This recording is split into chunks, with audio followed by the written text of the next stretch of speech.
Blinded by administrative ease and back office cost savings, many accounting and accounts payable professionals embrace recurring payments without setting up appropriate controls to prevent some very common mistakes. And these errors can be quite costly indeed. We're going to address some of the problems recurring payments introduce into the payment process and then go over the best practices you can use to make sure these issues don't occur in your operation. To make sure we're all on the same page, let's start with a quick definition. What is a recurring payment? These are automatic payments authorized by the responsible party for prearranged scheduled payments so they do not have to submit an invoice or a payment request for each and every single payment. Usually these payments are monthly, but they can be weekly or quarterly or occasionally annually. And of course, they're all for the same dollar amount. Frequently, these payments are made on a credit card, but they do not have to be. Sometimes recurring payments are also called subscription payments, although their use is far wider than just ordinary subscriptions. In the consumer space, for example, you might authorize Netflix to hit your credit card each month for their monthly subscription fee, or you might authorize your bank to debit your bank account each month for your mortgage payment. In fact, many consumer services insist on payment in this manner. There are similar applications in the business space. Actually, some small businesses pay many of their bills using this approach. How do recurring payments help accounts payable? This type of arrangement is especially attractive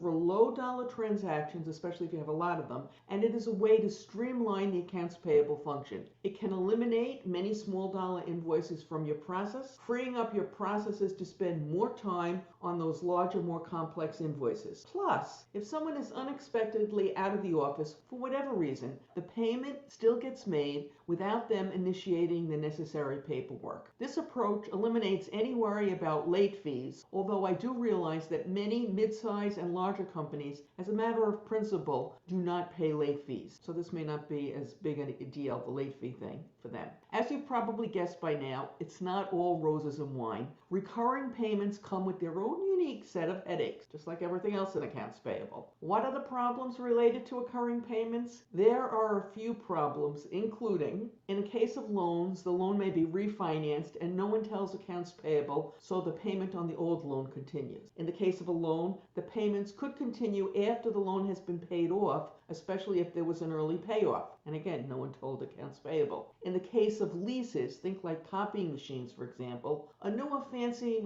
model may have come out and have been sold to the company with the understanding that the old lease would be terminated. That's part of the agreement, an agreement that nobody tells accounts payable about. So the old payment continues along with the new one. The recurring payments continue after the service is no longer used, as the employee either stops using it or no longer needs the service. And again, no one thinks to notify accounts payable, so the payments continue. And 5, the recurring payment continues after the person using the service is no longer an employee. And the employee may continue to use the service or not. It really doesn't matter unless that was part of a severance agreement, which it rarely is. In any case, the company shouldn't be making the payments. Now you may be thinking, well, we'll just get the money back when we discover it. But that's easier said than done. If you've ever tried to get recurring payments back, you know that it is often a battle that cannot be won. Yes, if the loan is paid off, the bank will in all likelihood return the extra payment. But good luck in getting the payment back for a subscription service. I've fought that unwinnable battle to no avail, and it was really frustrating on top of everything else. The only leverage you might have is you can threaten to take your business to one of their competitors. But if it is a unique subscription service, as it was in the case of the battle I was fighting, you are at their mercy. So you're thinking, there must be some way to prevent this from happening.